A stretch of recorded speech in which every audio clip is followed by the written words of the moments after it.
Alright guys, it's Captain Alex Mason here. I'm sorry I cut that last video a bit short. Only because I wanted to get on with this and I don't really know how much memory is left on this SD card that I'm using. So I'm just going to get all the stuff done for this map and then we'll continue off with that little rant that I was going on about. But again, it's something I'm very passionate about. I've clearly, like, if you've seen my content, you will know that I pretty much eat, sleep, and breathe Call of Duty, and it's kind of scary sometimes. I look at myself and say, yeah, sometimes I waste my life with this stuff, but who cares? So, here we go. The 11th round in Exo Survival on the map does not count as a survived round. It will only count as 10 rounds instead of 11. This can also be seen after completing the map by going to the map in the map selection menu in private match or local by checking the highest number of rounds survived on the map. In addition, the zombies do not count as kills. The maximum number of kills will always be 125. This is Riot, by the way. And here's something I'd like to point out. This flag of Iraq is no longer valid. Like, this isn't the current flag. This was back when, basically, Saddam Hussein basically had power, except it's missing the Arabic writing in between the 3 stars. But yeah, that flag is no longer current. Which I find odd, considering that this game was made in 2014. Just saying. Okay, moving on. The zombies in this map are different from the ones in Exo Zombies. Their eyes do not glow, they move much faster, and they cannot be dismembered. During the zombie round, it is possible for a nanoswarm drone to appear. So this mostly focuses on the Exo Survival and Introduction to Zombies, which was done by, I believe, High Moon Studios, which, if I'm not mistaken, helped develop Dead Space. But yeah, I mean, this game would have been, like...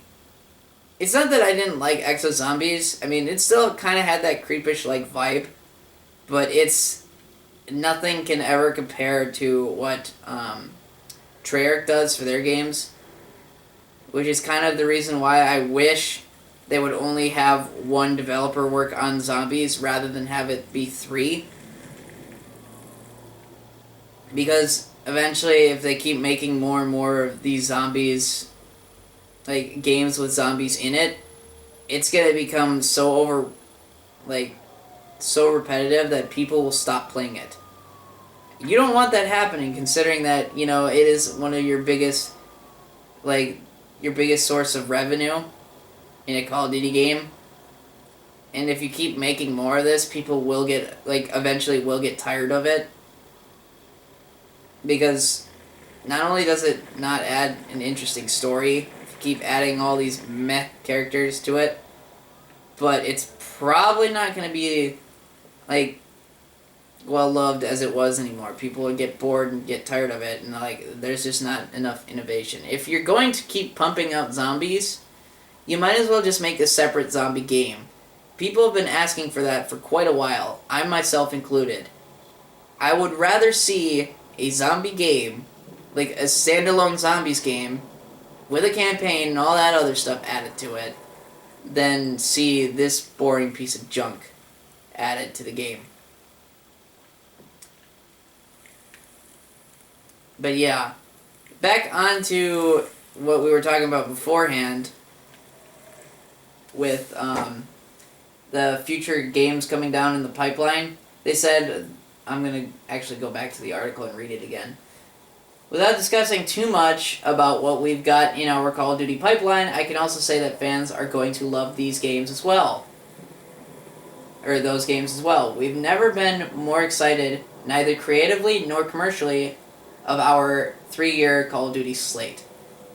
I have a feeling that depending on how long Infinity... depending on how bad or how much reception, positive or negative, comes out for this next game, whatever the trailer is released, they might no longer have that cycle. They might end up having another 2-year cycle, or they might have someone fill in said gap. Again, this is all speculation. I don't really know too much about numbers and all that, but I'm kind of seeing it from my point of view.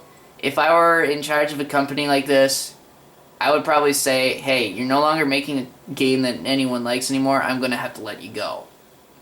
I mean, that is one of the reasons why they had so many layoffs, too. But they might just lay off an entire developer because the developer's not doing so hot. That developer is Infinity Ward, which I find pretty sad and pretty ironic considering that they were the first developers for any of the Call of Duty games. And now they're slowly having a terrible track record.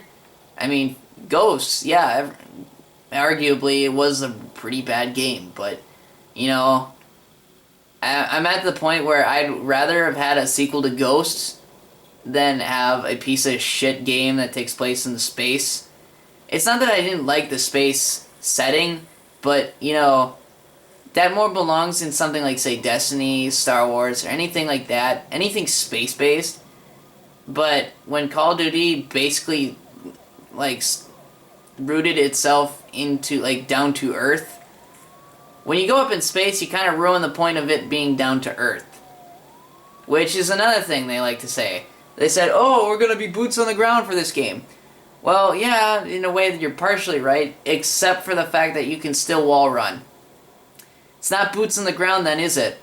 I mean, yeah, the only thing you took out of it was like boost jumping, but that's it. It's still in space, and you're still wall running. So technically, it's not boots on the ground.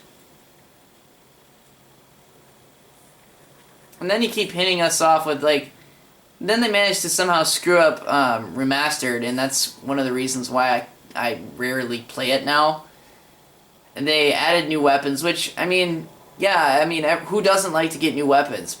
But, if you're gonna do that, put it in a game that hasn't already been made before, and when you've remastered it. Because when you remaster it, I don't expect you to put new weapons in the game.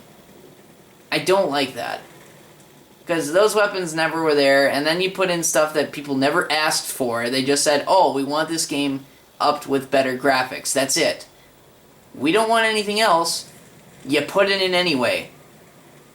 And this later post from when that first was announced on Charlie Intel, one of the first, the top rated comments was, you just made the list, sort of thing. And it shows, like, this WWE guy who's saying this, and he says Raven and Activision on it, and then ...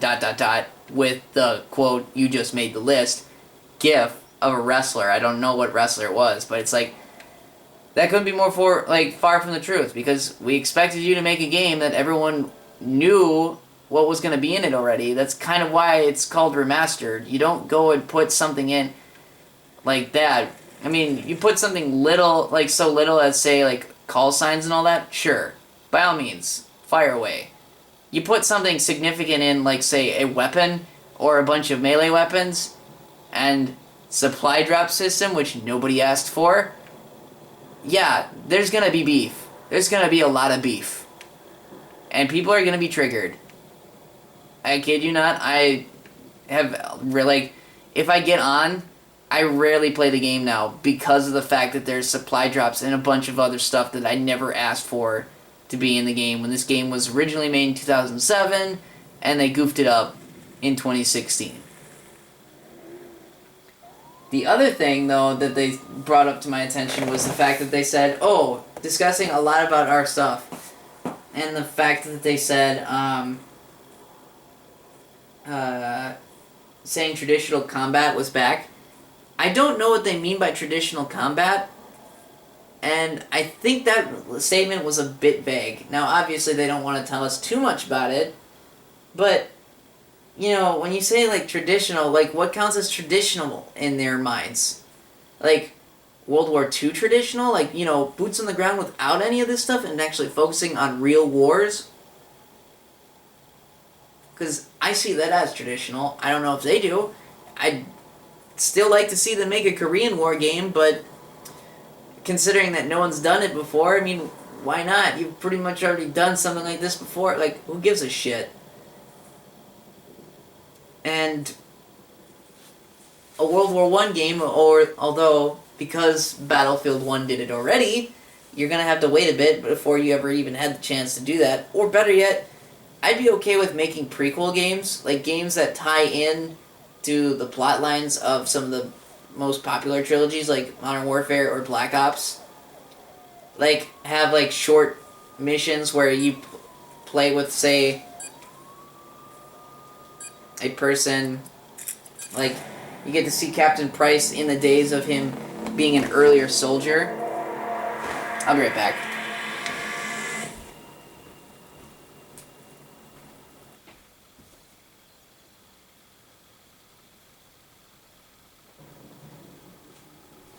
I like seeing him earn combat experience throughout his years. Like, say, for instance, finally figure out what him and Kamarov meant by what he meant by remember Beirut to Kamarov. And then then I'd like to see exactly how Makarov's hatred for the West started to arise when he fought in the First Chechnyan War. See the Soviet-Afghan War through Nikolai's eyes, or anything like that. Anything that will bring us back to the old days, bring us back to actual conflicts, I will gladly play. Even if the game isn't that good. If it's based on a real conflict, I have no problem with it. But don't, for the love of God, ignore your fan base and make a shitty game that no one asked for. And I don't care how much money you spent into developing the game in the trailer. Do you know how many other companies have released a launch trailer for their game and ended up redoing the entire game? Halo was one of those. And Halo became a highly successful franchise in Microsoft. It was originally supposed to be a strategy game. It wasn't until Halo Wars came out, but that was shown as being a strategy based game, which it no longer is. It's mostly a first-person shooter now.